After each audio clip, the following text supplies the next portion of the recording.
The mid-tier producers have begun to report their fourth quarter financial results, and despite multi-billion-dollar market caps, few people seem to actually care, at least on social media.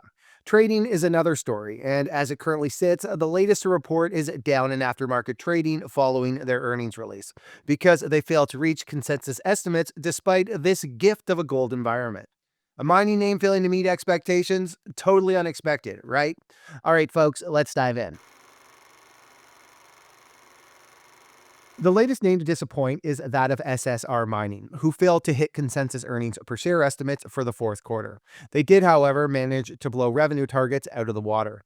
SSR Mining recorded top-line revenue of $323 million versus consensus estimates of $268. Revenue was down 24% on a year-over-year basis from $426 million, which can largely be attributed to the Copler incident in Turkey, which we'll get into a little bit more later. The revenue decline was despite the average realized price of gold going from 1976 an ounce to 2603 on a year-over-year basis in Q4, which largely masked a large production shortfall. Operating income came in at $34 million, which was actually an improvement on a year-over-year basis due to $338 million in impairment charges taken by SSR last year, leading to negative operating income of $298 million in Q4 of 2023.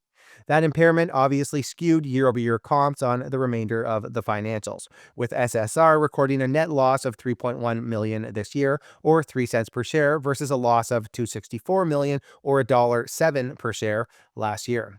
On an adjusted basis, SSR recorded net income of $21 million, or 11 cents per share, versus $127 million, or 62 cents per share in Q4 of 2023. Consensus estimates had called for anywhere from 16 cents to 19 cents in adjusted EPS for the fourth quarter. Either way, the company failed to hit estimates.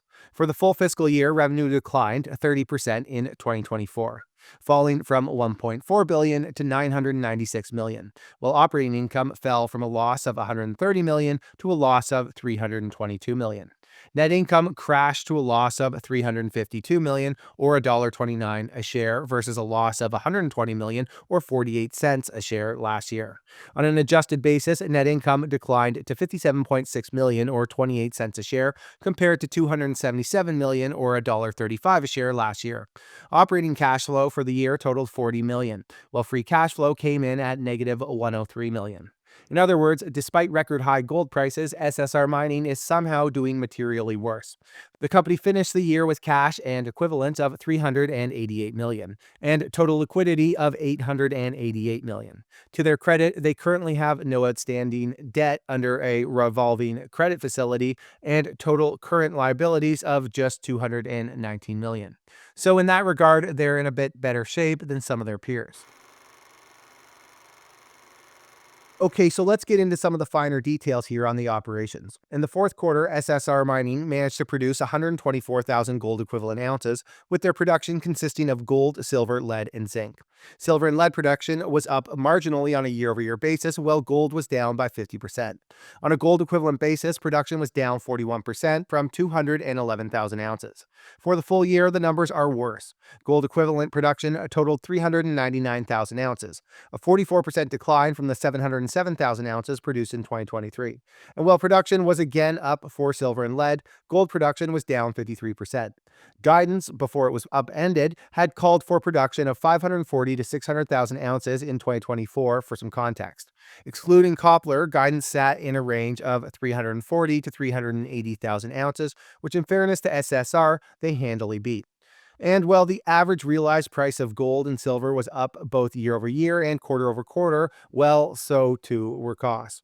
For the fourth quarter, AISC per gold equivalent ounce sold rose from $13.26 to $18.57.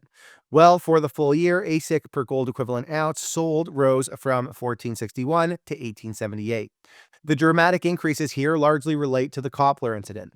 Excluding Copler, AISC across the three remaining operation mines came in at $15.42 per ounce. So let's get into that Copler incident. As a refresher, the incident refers to the February 13th, 2024 heap leach slip that occurred at SSR Mining's Copler mine in Turkey. Oddly enough, the slip occurred less than 2 hours after the company had released guidance for the year, with that guidance being immediately thrown into limbo. Unfortunately, the massive slip led to the loss of 9 employees on site in what was the worst mining disaster of 2024. As of December 31st, all of the displaced heap leach material has been moved to a temporary storage location, with the heap leach pad now closed and no further heap leach processing to occur at Copler.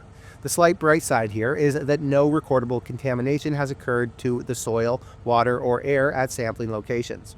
An analysis has determined that the failure of the heap leach pad was the result of a deeply rooted flaw in the engineered design of the pad, which seems pretty obvious at this point.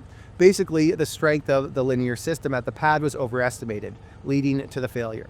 In connection to the slip, a 2021 environmental impact assessment for the mine was cancelled by the Turkish government, meaning the mine now reverts to operating under a 2014 impact assessment. The change results in the throughput rate for the sulfide plant operations dropping from 9,000 tons per day to 6,000 per day. But right now, that doesn't exactly matter, given that the mine still has not been given the go-ahead to resume operations. And no timeline to restart has been given. Once the approval is in hand, it's expected to take about 20 days for initial operations to resume.